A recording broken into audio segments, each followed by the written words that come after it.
Hi friends, welcome back again. ఇవాళ recipe వచ్చేసరికి మునక్కాయ ఉల్లగడ్డ కూర అన్నమాట. సో ఇది ప్రిపరేషన్ ఎలాగో నేను చూపిస్తాను చూడండి. దానికంటే ముందు నా వీడియోని లైక్ చేయండి, నచ్చినట్లయితే నా ఛానల్ని సబ్స్క్రైబ్ చేసుకోండి, పక్కనే ఉన్న బెల్ సింబల్ని కూడా యాక్టివేట్ చేసుకోండి. చూసారా ఫ్రెండ్స్, ఇది పులుసు లేకుండా మునక్కాయ ఉల్లగడ్డ కూర అన్నమాట. బెంగాలీ స్టైల్లో చేస్తాను, ఆరోగ్యానికి చాలా మంచిది అన్నమాట. సో మనం ఇంకా వీడియోలోకి వెళ్ళిపోదాం, ఓకేనా.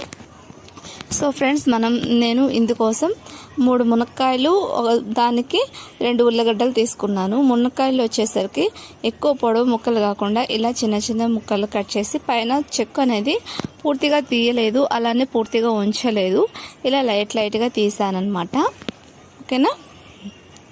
ఇంకా ఉల్లగడ్డ వచ్చేసరికి పైన తొక్క అనేది తీసేసి, అదే పైన పొట్టు ఉంటుంది కదా, పైన పొట్టు తీసేసి మధ్యలో నుంచి కట్ చేసి ఇలా పొడుగా ముక్కలుగా కట్ చేసుకొని ఉంచాను.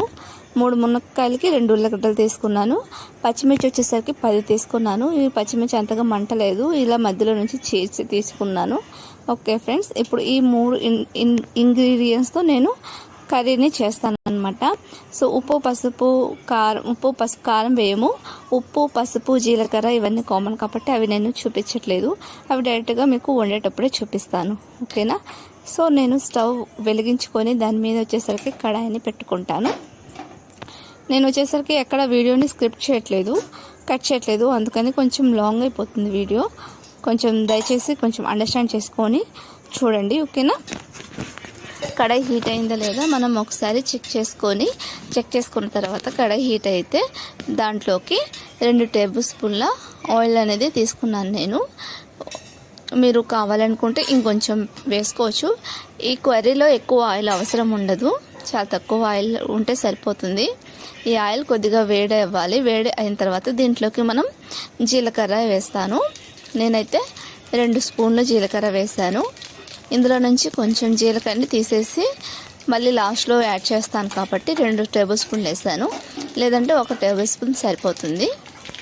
ఇప్పుడు ఈ జీలకర్ర కొంచెం ఇలా రెడ్డిష్గా ఫ్రై అయిన తర్వాత ఒక చిన్న ప్లేట్లోకి ఇలా మనం వచ్చినంత వరకు తీసేసుకోవాలి. ఇది లాస్ట్లో పొడి చేసి వేస్తామన్నమాట. కర్రీకి చాలా టేస్ట్ వస్తుంది అలా వేయడం వల్ల, ఓకేనా.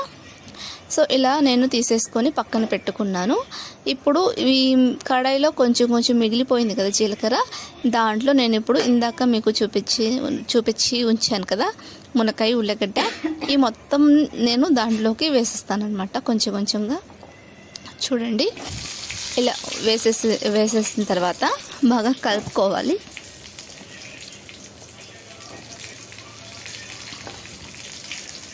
మునక్కాయ ఉల్లగడ్డ పచ్చిమిర్చి అన్నీ వేసేస్తాను.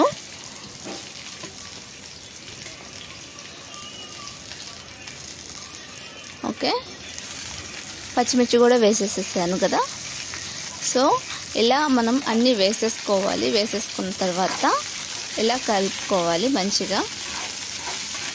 సో ఫ్రెండ్, ఇది వచ్చేసరికి మునక్కాయ ఉల్లగడ్డ కూర బెంగాలీ స్టైల్ అనమాట. ఇంకా చాలా రకాలు ఉన్నాయి, అంటే ఇదే రకంగా చేసుకుంటారని కాదు, ఇంకా చాలా డిఫరెంట్ టైప్లో చేసుకోవచ్చు. నేను అన్ని నిదానంగా ఒక్కొక్కటి పెడుతూ ఉంటాను టైం దొరికినప్పుడు, ఓకేనా. దీంట్లో నేను ఒక టీ స్పూన్ పసుపు వేస్తున్నాను. సో మీరు ఫర్దర్ వీడియో చూడడానికి నా ఛానల్ అయితే తప్పకుండా సబ్స్క్రైబ్ చేసుకోండి. ఆయిల్ తగినంత ఆయిల్, పసుపు వేసిన తర్వాత ఉప్పు వేస్తాను. ఆయిల్ తగినంత అవసరం ఉండదు దీనికి, చాలా తక్కువ ఆయిల్తోనే చాలా హెల్దీ రెసిపీ అనేది మనకి ప్రిపేర్ అయిపోతుంది. ఆరోగ్యానికి ఎంతో బాగుంటుంది, ఎంతో మంచిది.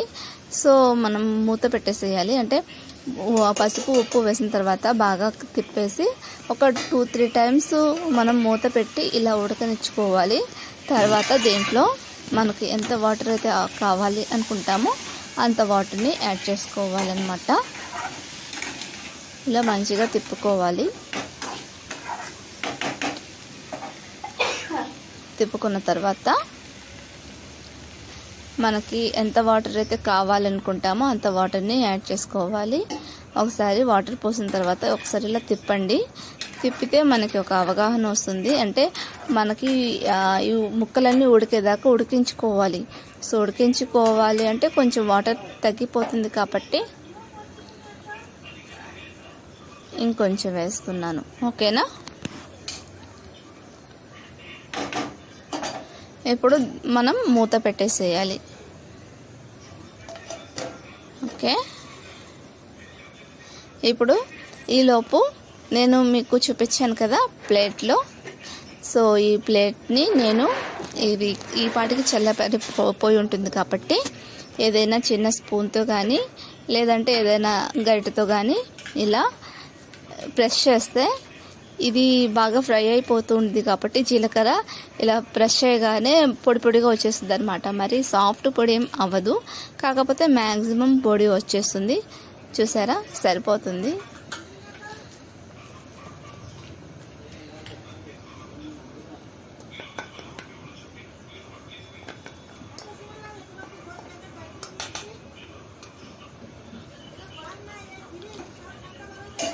ఓకే. ఇప్పుడు ఫైనల్గా మన కూర అనేది రెడీ అయిపోవచ్చింది. చూడండి, వాటర్ అనేది ఇలా ఇంకిపోతుంది కదా. ఇలా ఇంకిపోయినప్పుడు మన ఉల్లగడ్డ ముక్కలు ఉడికిందా లేదా ఒకసారి చెక్ చేసుకోవాలి. ఉల్లగడ్డ ముక్కలు ఉడికితే దాదాపుగా 90% అయిపోయినట్టే కూర. చూడండి ఎంత మంచిగా ఉడికిందో. సో ఇప్పుడు మనం ఏం చేయాలి అంటే చిన్న చెంచా లాంటిది కానీ లేదంటే గరిటె లాంటిది కానీ ఒకటి తీసుకోవాలి. తీసుకొని ఈ ఉడికిన ఉల్లగడ్డల్ని ఇలా స్మాష్ చేయాలన్నమాట. అన్నీ చేయకూడదు, మధ్య మధ్యలో కొన్ని చేయాలి. అదేవిధంగా మనం పచ్చిమిర్చి కూడా వేసాం కదా, వాటిని కూడా ఇలా స్మాష్ చేయాలన్నమాట. దీంట్లో మనం ఇంకా కారం వేయము అన్నమాట. సో పచ్చిమిర్చి ఇలా స్మాష్ చేయడం వల్ల అందులో ఉన్న ఘాటు బయటకు వచ్చి కూరలోకి బాగా కలుస్తుంది కదా. సో ఇలా స్మాష్ చేసేసి మనకి కొంచెం ఎక్కువగా చిక్కగా కావాలనుకుంటే ఎక్కువ ఉల్లగడ్డల్ని ఇలా స్మాష్ చేయాలి. కొంచెం తక్కువ చిక్కగా కావాలి అనుకుంటే కొంచెం తక్కువ ఉల్లగడ్డని ఇలా స్మాష్ చేయాలి. కాకపోతే డెఫినెట్గా అయితే ఇలా స్మాష్ అనేది చేయాలన్నమాట. సో మన కర్రీ దాదాపుగా 90% రెడీ అయిపోయిందనమాట. ఇప్పుడు నేను ఇందాక మీకు చూపించాను కదా, ఆ పొడిని దీంట్లోకి వేస్తాను. చూసారా, మన కూర దగ్గరలోకి వచ్చేసింది. సో దాదాపుగా అయిపోవచ్చింది. ఇప్పుడు ఇందాక మనం స్పూన్తో స్మాష్ చేసాం కదా, ఇదిగోండి పొడి. ఈ పొడిని జీలకర్ర పొడి దీంట్లో వేసేస్తున్నాను. దీనివల్ల టేస్ట్ అనేది చాలా బాగొస్తుంది. అంతేకాకుండా జీలకర్ర మన ఆరోగ్యానికి ఎంతో హెల్ప్ఫుల్ అనమాట. సో ఇందులో చాలా రకమైన మినరల్స్ ఉంటాయి కాబట్టి చాలా ఆరోగ్యానికి చాలా మంచిది. క్యాన్సర్ లాంటి వ్యాధులు రాకుండా ఉండడానికి కూడా జీలకర్ర ఎంతగానో ఉపయోగపడుతుంది. ఓకేనా. సో చూసారా, ఇవి వేయగానే కొంచెం కర్రీ కలర్ అనేది కొంచెం లైట్గా చేంజ్ అయిపోయింది కదా. ఇప్పుడు ఒక 2 మినిట్స్ అలా మూత పెట్టేసి ఒక 2 మినిట్స్ ఉడకనిచ్చేసి ఇంకా దింపేసుకుంటే సర్వింగ్ బౌల్లోకి తీసుకుంటే ఎంతో రుచికరమైన ఎంతో టేస్టీ మునక్కాయ కూర బెంగాలీ స్టైల్లో రెడీ అయిపోయిందనమాట. సో ఎంచక్కా మీరు ఈ కూరని అన్నంతో తినేసేసుకోవచ్చు. మీకు కొంచెం చప్పగా అనిపించినా తింటా ఉంటే అలవాటు అయిపోతుంది, అప్పుడు చాలా బాగుంటుంది. ఓకేనా friends, thank you for watching my